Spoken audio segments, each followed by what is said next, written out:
The sun hadn't been up long enough to chase the edge from the morning air, but Carl was already outside, kneeling in dew-wet grass, fingers caked with the black soil he'd spent months coaxing into life.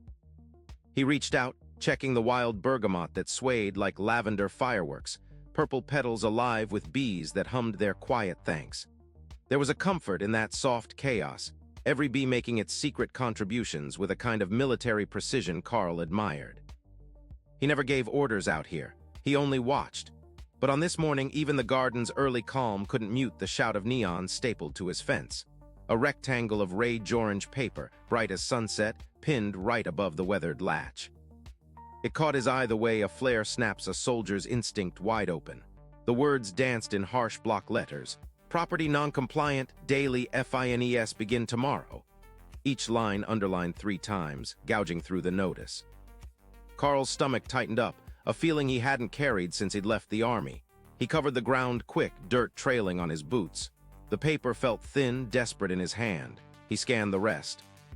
Violation of HOA regulation, Section 473. He knew those bylaws. He'd read them back when he bought this little patch of suburbia after the deployments, after all the certainties but discipline washed away.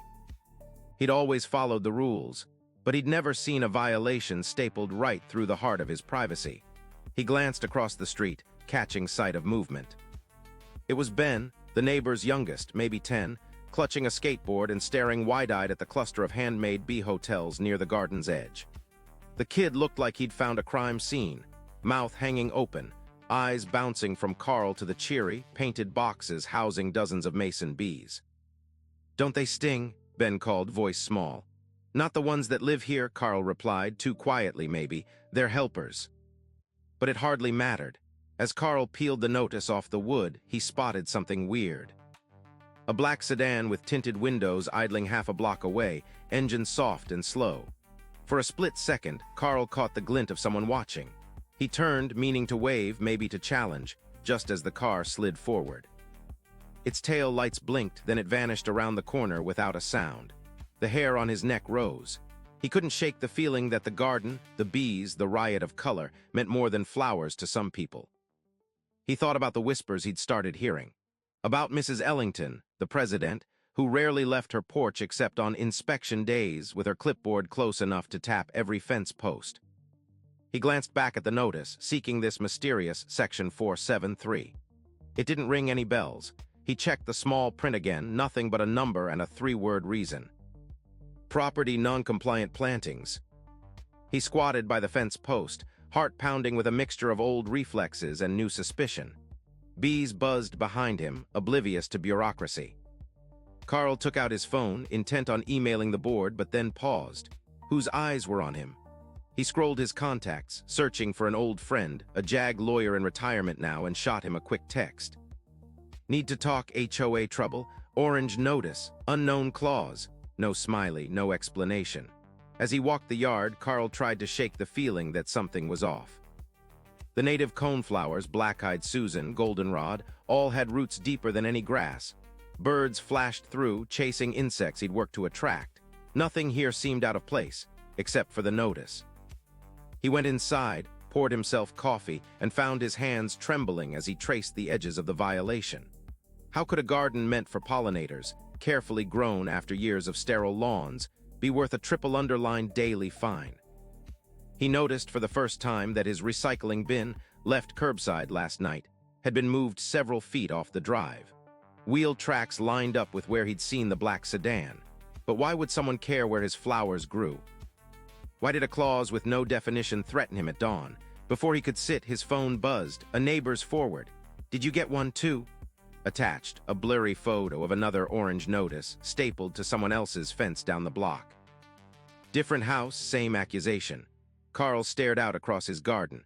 Bees went on working as if nothing had happened. But Carl felt the chill of being watched, a cold, crawling sense that the wildflowers he'd planted for hope and healing were now weapons in someone else's war. He walked to his office and pulled the HOA rules from a dusty drawer, flipping page after page. But Section 473 was nowhere. The numbers skipped, as if deliberately erased. He closed the binder slowly, the pages crackling in his hand. Outside, Ben's skateboard clacked away, and for a moment, Carl was certain the world would tip. Something in this suburban quiet was waiting to break loose. He looked again at the orange paper. There was something about the way the corner curled, like it was hiding something just beneath.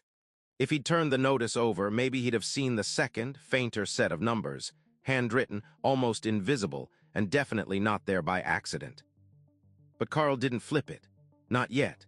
Because outside, that black sedan circled back, engine low and watchful, and this time the window rolled down just enough for a single gloved hand to take a picture before sliding quietly away. 3 days later, the first invoice arrived, not in a plain envelope, but in a fluorescent yellow packet marked urgent. The numbers screamed at the top of the page. $100 due immediately, with a warning that further non-payment would result in escalated administrative action. Carl felt the world tilt a little as he read it. The amount wasn't life-ruining, but it was the principle. The garden he'd fought to grow was suddenly being transformed into a source of debt. That morning, as he stepped out with the fine in his hand, Carl nearly tripped over something nestled against the stepping stones. Angled among purple prairie clover, the garden gnome that usually guarded his tomato patch looked wrong. Its painted head was missing, buried deep in the mulch nearby. Someone had twisted its neck, snapping porcelain clean through, and buried it like it was evidence of some small, secret crime. For the first time, Carl felt exposed. He scanned the whole perimeter of his yard. B hotels glimmered bright, their entrances busy with visitors, but now even the joyful hum of the pollinators was underscored by the rattle of a nerve he couldn't calm. He moved the broken gnome inside, glancing surreptitiously over the fence. The air felt oppressive, each sound too sharp. At 6:12 a.m., he checked his phone to be sure. A metallic click made his skin prickle. Carl ducked, certain he'd imagined it, but a shape quickly shifted just beyond the edge of his line of sight. Someone with a camera, lens glinting, had been snapping photos over his cedar fence. He opened the HOA Facebook group, searching for any sign of explanation or dialogue, only to find public comments had been quietly disabled overnight. Posts now sat in digital silence, like frozen mid-scroll. Questions multiplied in his mind. What were they hiding? Was he alone in this, or were the other gardeners silenced too?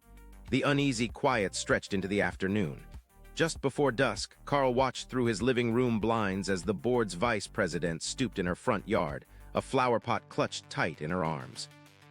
She ripped it from the ground, dumped the soil, and carried the empty urn back inside. Later, her yard would look as washed out as every other rule-conforming neighbor, but she never looked in Carl's direction, never spoke a word about it. Her eyes, when they darted his way, looked wounded, desperate, maybe even scared. By evening, the air around Carl's home was heavier than a summer thunderstorm. He hesitated by the mailbox, wondering if someone might be watching. On his kitchen table, the fine invoice glared up at him, urgent and unanswered. And when he stepped outside one last time to check his B hotels, he caught a shadow, tall, narrow, quickly shrinking from a passing car's headlights. Was it the board, Ellington herself, or someone else entirely, circling, collecting proof for a case that felt as if it was being built for something bigger than bad landscaping? Carl's thoughts tangled as night set in. The quiet hum of bees faded to memory, and in its place came the faint, unending echo of the camera's click, the threat of another fine, and the sense that he'd become the centerpiece of a much larger, much more dangerous game. But somewhere in the hush, another question stung. Why would the vice president, the woman who once praised his sunflowers, now strip her own plot bare? Determined not to be cornered by vague threats, Carl spent the next morning armed with coffee and a stubborn streak. He wrestled the heavy HOA binder out from beneath a stack of garden catalogs, determined to find the origins of Section 473. Surely, if he could see the words in print, he could argue the point. But as he flipped page after page, a sick kind of horror crept in. Entire paragraphs, and sometimes whole pages, looked like they'd been redacted by a leaky marker, thick black bars obliterating lines and leaving only fragments. Turf requirement, prohibition, and exception, see File C. Every time he closed in on the supposed rule, another patch of shadowed ink blocked him. Frustration deeper than anger burned through. Was this even legal? He slammed the binder shut, dust spilling out. Then, as if fate meant to underline the point, word came that afternoon. Mrs. Ellington's signature event was tonight, a mixer behind the locked gates at her house down the block. Everyone on the board, everyone but Carl. His invitation, non-existent. He lingered near the sidewalk just to be sure, watched as sharply dressed couples passed through the gate, overdressed for a neighborhood evening, underdressed for honesty. Music drifted over the hedge, fake laughter puncturing the night. It was almost enough to make him turn back home, but a shuffling step gave him pause. Old Agnes, a neighbor with hair like steel wool and a voice like a whisper, edged up beside him under the glow of the porch light. "This happened before," she murmured, voice trembling with something heavy. "But no one talks about it. It's not safe, you know." Carl frowned. Not safe to garden. Agnes's eyes darted to the flower beds, then back to the glowing windows beyond the locked gates. Not safe to ask questions. She slipped away before he could say more. Questions gnawed at him. Why was the history blacked out? Why was silence the only answer? On his way back, Carl passed the community mailbox and squinted. Taped to the inside, barely visible through the smeared plastic window, was a long, thin envelope. The word confidential was written in neat, unfamiliar script. His chest tightened as he fished it out, fingers trembling. The paper inside felt strangely warm, as if it had just been placed, and for the briefest instant, he imagined that every eye in the cul-de-sac was watching. It felt ridiculous to be so wound up over a few sheets of paper. But in this place, secrets in envelopes meant more than idle gossip. They might mean the difference between freedom and a leash. Carl didn't open the envelope, not yet. There was something about its perfect, wordless silence that told him, whatever was inside, tonight wasn't the time. Instead, he looked once more at his garden, all shadow and wild color by moonlight, and thought about Agnes's words, about things that happened before, about how silent fear could shape a place worse than weeds. But it was the letter inside his mailbox that refused to leave his mind. Who sent it? What did it mean? And why did it feel like an invitation he was both desperate for and afraid to accept? Carl stared at the envelope long after the music died down, feeling the slow, steady coil of a trouble that was only just beginning. Somewhere in the mixer beyond the gates, laughter still echoed, but in Carl's hands the mystery thickened, a question left unopened, waiting for someone brave enough to tear the seal. Carl worked late into the night, finally opening the confidential envelope. Inside, typewritten lines referencing past board exceptions, faded copies of historical maps, and a hand-penned note. Parcel B exception may still apply if never formally revoked.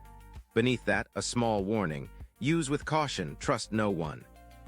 With fresh resolve, he filed a formal counterclaim with the board the next morning, citing not just the vague HOA rules, but a series of federal pollinator protection codes he'd dug up after hours of painstaking research. He attached scans of the envelope's documents for evidence. Carl didn't just fire off an angry email. He sent a registered letter, certified and signed, addressed not only to the board president, but copied to a regional office and the local planning department. Then he went a step further. He called in a favor, ringing his old friend George, a former JAG lawyer with a laugh like a rattle and a mind like a bear trap. "You'll need maps," George had said, not even bothering with pleasantries. "Maps and timeline. You find a corridor label, it'll change the whole game." Carl's fingertips turned black with ink, poring over neighborhood blueprints and outdated surveyor scans. At last he found it, a set of maps dated 1975, the bright red outline of his property labeled corridor habitat. The find made his heart thunder in his chest. These weren't just flowers. His yard might be legally classified as protected land. He made color copies, attached everything to a second, thicker letter addressed to some dusty corner of an office in Washington, D.C. No response came, not yet. Tired but buoyed by hope, he stopped mowing entirely that week. The wildflowers grew higher, seed heads bristling with promise, but the retaliation was quick. One morning, as he reached for his trusty green hose to water the new plantings, water spat, then stopped, stuttering to a halt. Carl followed the silence to its source. The line had been clipped clean through, almost surgically precise. It was a message. Even as the neighborhood's lawns stayed clipped and uniform, Carl's patch flourished, right under the mounting shadow of another threat. Each reply from the board arrived more terse, warning of continued noncompliance. The bees returned, bright darts against the riot of petals, even as Carl's neighbors turned away, conversations awkward and short. His phone didn't ring. No one called back from the city or DC, but Carl moved through his days with a new sense of calculated patience and determination. The maps, the documents, the official silence, they all meant something. Still, as he turned in for the night, his thoughts kept circling back to the clipped hose. Who knew how to send such a precise, silent warning? And what would happen if the next cut came closer than the garden? Carl checked every lock twice before settling in. Out in the flower beds, the bees moved through early twilight, silent and small lives entwined with his own, each facing a world more dangerous than it ever should have been. The neighborhood had always been the kind of place where you recognized the hand that rang your bell. But now, Carl noticed the subtle shift, conversations behind closed doors, glances that lingered a bit too long, silences that didn't quite fit. 3 times in a single week, neighbors appeared at his porch carrying offerings. A loaf of banana bread, a plate of still-warm cookies, a Tupperware of cinnamon rolls. Each time, the hands offering them belonged to faces Carl recognized but whose eyes flickered away from his garden the moment the door opened. He tried to thank them to pull conversation toward his pollinators, but the subject always slipped away like soap. Every smile looked rehearsed. The thanks he offered felt thin. Halfway through the second loaf, news started trickling in. One board member quietly resigned. The for sale sign appeared in their front yard 2 days later. No goodbyes, no gossip, just gone.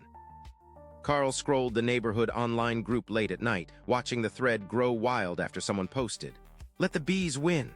Comments exploded for one glorious hour, spiraled into a blaze, then died. Admins shut the thread down. The group went silent, as if the digital dust had been swept under an unspoken rug. The next morning, Carl prowled the garden's perimeter and spotted a glint in the rosemary.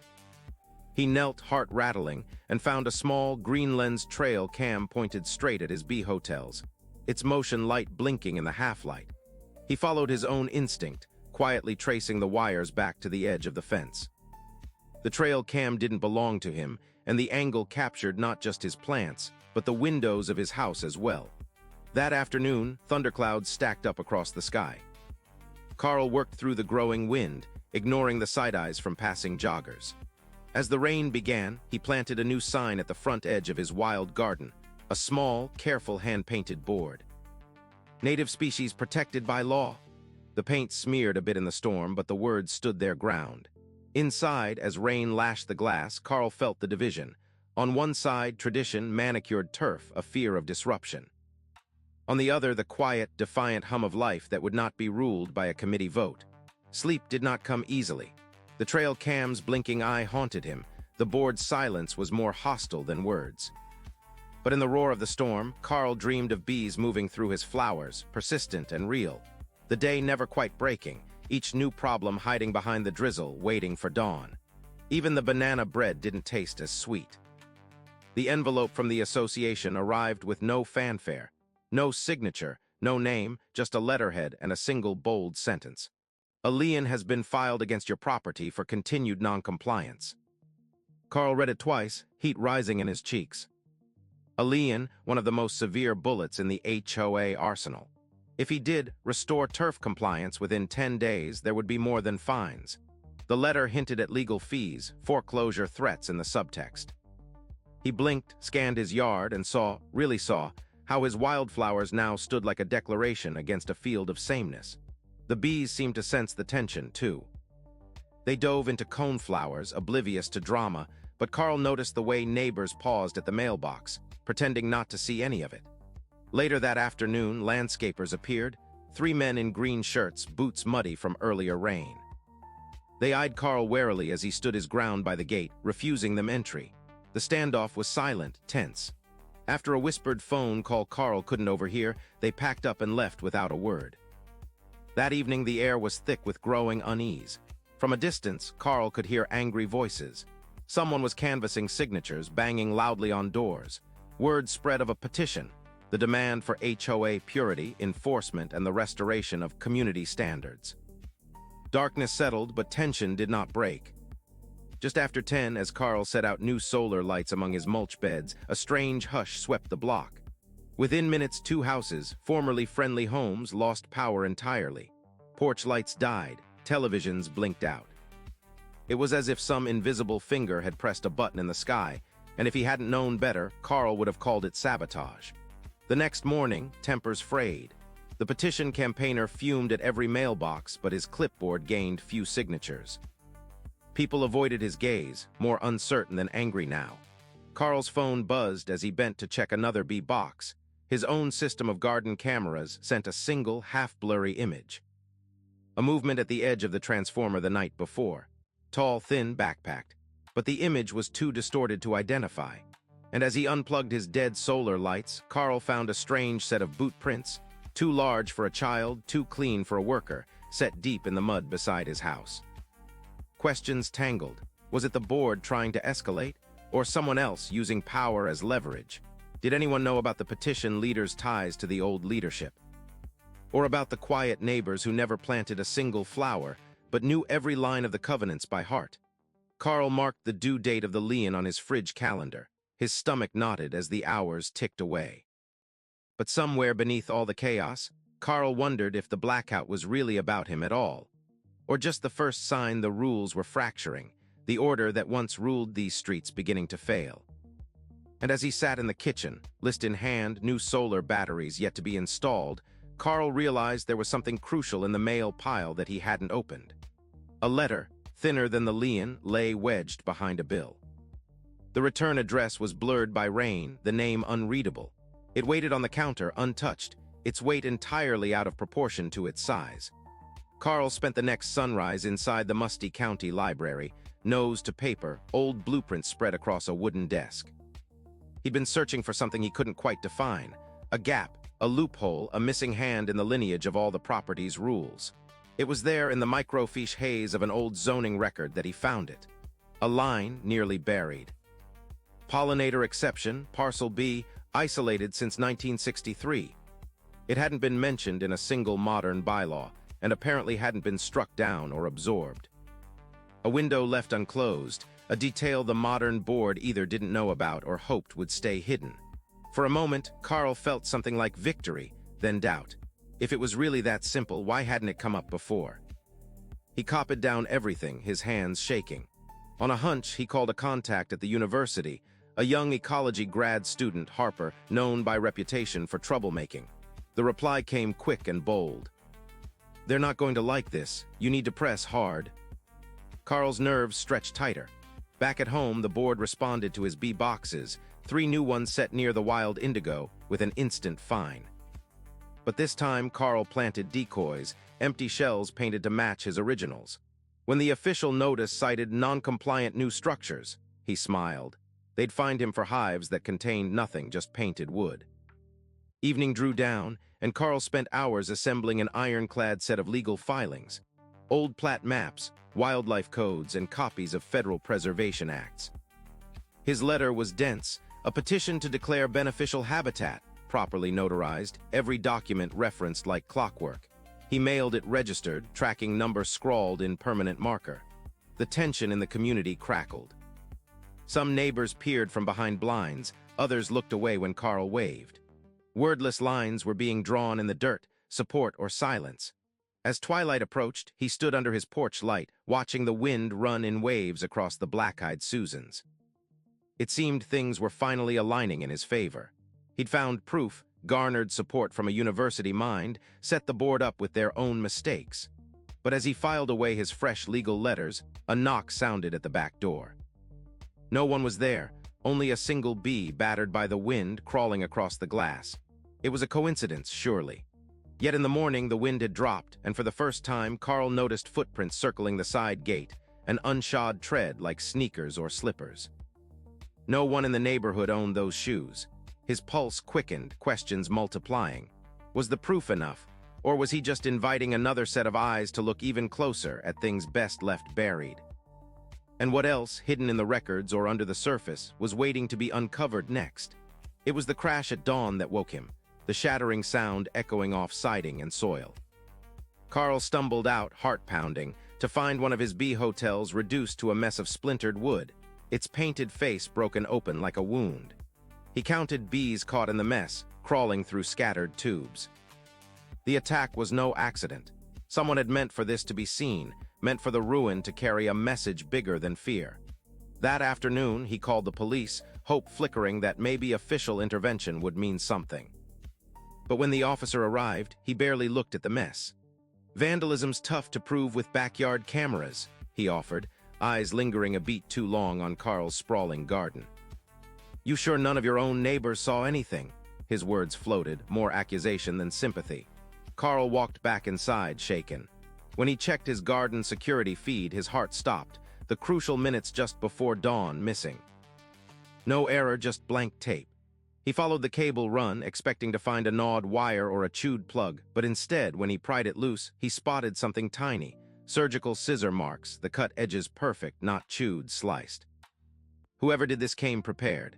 His phone buzzed later, a voicemail with no caller ID. The voice was rough, a forced whisper. "Drop it before it gets worse. Last warning." Carl closed his fists, the weight of anger and something colder pooling inside. He wanted to scream, to storm the board's offices, but years in military logistics had taught him one thing. Every enemy expected fury, but not patience. Midway through the evening, an email appeared in his inbox from a junior producer, local news. The subject: "Care to comment on the board's habitat demolition plans?" Attached, a single question: "Is it true the HOA is burning native beds for compliance?" Carl stared at it, feeling both hunted and, for the first time, like the world might finally see what was happening. If the board thought he'd back down, they were seeing a whole other kind of war. Yet as the sun slipped behind his battered patch of flowers, Carl remembered the officer's look, the cold suspicion, the doubt. Would news attention bring allies or just escalate the attacks?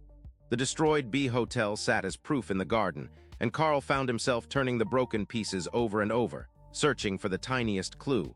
A fingerprint, a stray thread, anything to point to who wanted this to end and how far they might go. But all he found were bees circling the empty space where home once stood for now. Carl spent most of the next day sifting through mounds of paper. He'd had enough of shadows and threats. It was time for sunlight. Carefully, he released his trump card, a digital packet of files labeled simply: "Election irregularities in the HOA board, 2017-2023. Within, budgets slithered through accounts with strange, unexplained transfers, and 3 names kept resurfacing in the flow of HOA money, always vanishing and with no receipts. The file hit every inbox in the neighborhood. Carl watched as the digital silence shattered, at first just a couple of residents pinging him privately, then a swirl of rumors. One quiet evening, a neighbor caught Mrs. Ellington herself by the gardens at 11 p.m., deep in conversation with 2 strangers in plain uniforms, their truck marked only landscaping solutions. Something about their body language was furtive, rushed. Carl didn't have time to second guess. That night, a cease and desist arrived at his front door, official letterhead and all. But as he read down to the signature, a chill ran through him. It was blank, no name, not even an initial, just a lone underscore and a crumpled imprint where a name should go. It was unofficial, a fear tactic. He responded in kind, filing a federal complaint, long, detailed, with every timeline, map, and legal slip in his arsenal. By dawn, the HOA's website had quietly gone offline. Announcements disappeared, threads locked. In the quiet, neighbors glanced at him for the first time, not with suspicion, but with a weary hope blooming between the cracks. Half the street watched, phones in hand, as the board's authority seemed to crumble by the hour. Every question they'd told people not to ask was now echoing in public. But even then, as the quiet deepened, Carl felt a sense of exposure, as if all his moves were still watched, from somewhere just beyond the tree line. He wondered if the other envelopes or the unfinished clues still held secrets left undisturbed. Or if the board would go quietly, or try something desperate before the final curtain fell. A subtle glow crept across the street the next night, porch after porch shifting from white light to a soft, golden yellow. Carl noticed first from his window a ripple of color flickering down the block, growing brighter as dusk settled. It wasn't spoken, but the message was clear. Neighbors siding with pollinators, a show of solidarity. But retaliation followed as quickly as dawn. Flyers flooded mailboxes, anonymous, harsh, accusing Carl of weaponizing nature. It was absurd, but the tone was venomous, as if the war was less about flowers and more about fear. More fines swept the street, this time not just for Carl, but for others, residents saddled for visual disorder. The one-size-fits-all rulebook started applying everywhere, and suddenly the unity the board once relied upon slipped. Whispers spread louder than ever. One early morning, a square of blue and white paper poked from Carl's own mailbox. No return address, but inside, the faded blueprint of the neighborhood circa 1958. 3 words circled in red, almost trembling. No board jurisdiction. Carl studied them, perplexed. Whose handwriting? Why now?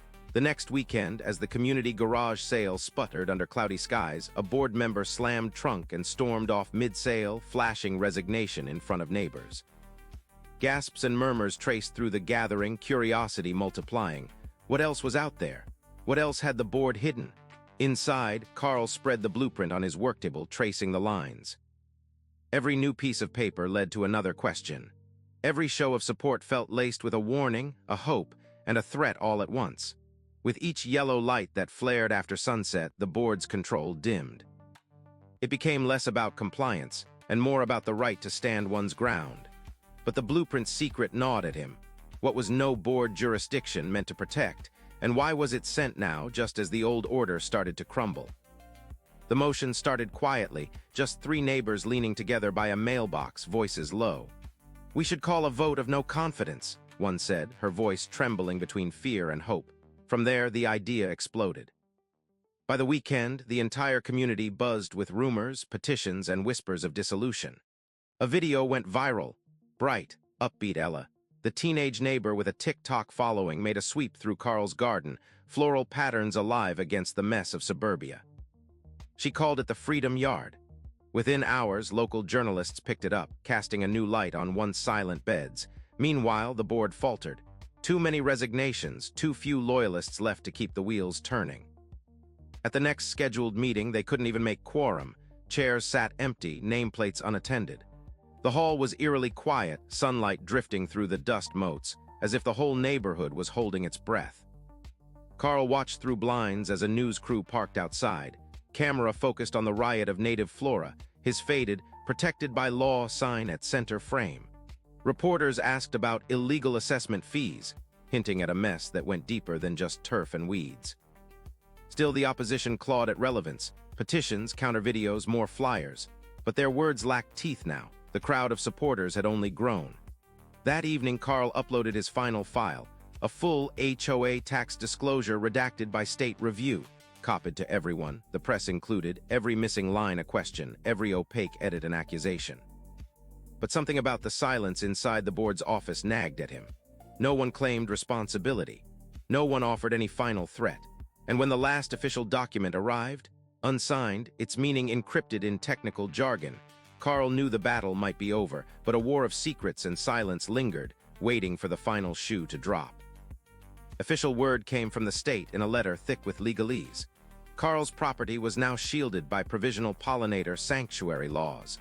The wild, bright mess he'd cultivated now carried more weight than any neighborhood rule or whim. The board's collapse was hasty. Ellington herself simply vanished. One Friday, a for sale sign popped overnight. By Monday, her house was empty, locked, even the porch chairs stripped bare. Carl, stunned, found another document within legal records, the Frost Line variance from 1992, marking his property exempt from enforceable HOA fines. How had no one caught this? Had Ellington known? Had she been playing a longer game? Then, as if the bottom fell out of the past, a bank error during the closing of accounts revealed 6 years of fund misuse, maintenance checks written to dead accounts, landscaping fees doubled and siphoned. That night, an envelope appeared on Carl's porch, official, massive, but sealed with red tape reading, "To open only if rebuilt." He held it up to the light, shook it, heard nothing but a slide of heavy card inside. Was it the beginning of the end, or a warning about what would be required if a new board ever arose? Carl stood on his porch, wind whispering through black-eyed Susans, feeling the weight of victory, but also the certainty that some doors, once opened, could never be closed again. And in the silver moonlight, he wondered, who else had envelopes like this? And what stories still waited inside, unspoken beneath these familiar streets? It wasn't a parade, but the vote came all the same. No members stepped forward, no one wanted to resurrect what had come before. The motion to dissolve passed, silent and final. The HOA, once all-powerful, was suddenly a line in local memory. Carl's garden, now a state-registered heritage site for pollinator recovery, bloomed with a joy that went beyond color or scent. Children wandered in, drawn by butterflies and goldfinches. 3 new homes planted wildflowers before construction even finished. The weedy, messy beds had become the new standard. Now, strangers sometimes came by, asking Carl about historic fence post markers, about forgotten boundaries and ancient roots. He only laughed, pointing to the flowers as his answer, the language of resilience written in petals and buzzing wings. But behind the shed, where tools gathered dust and shade pooled thick as secrets, a second envelope still waited. No return address, no markings, nothing at all to declare its purpose. It sat untouched and unmentioned, a silent question mark in the midst of Carl's victory.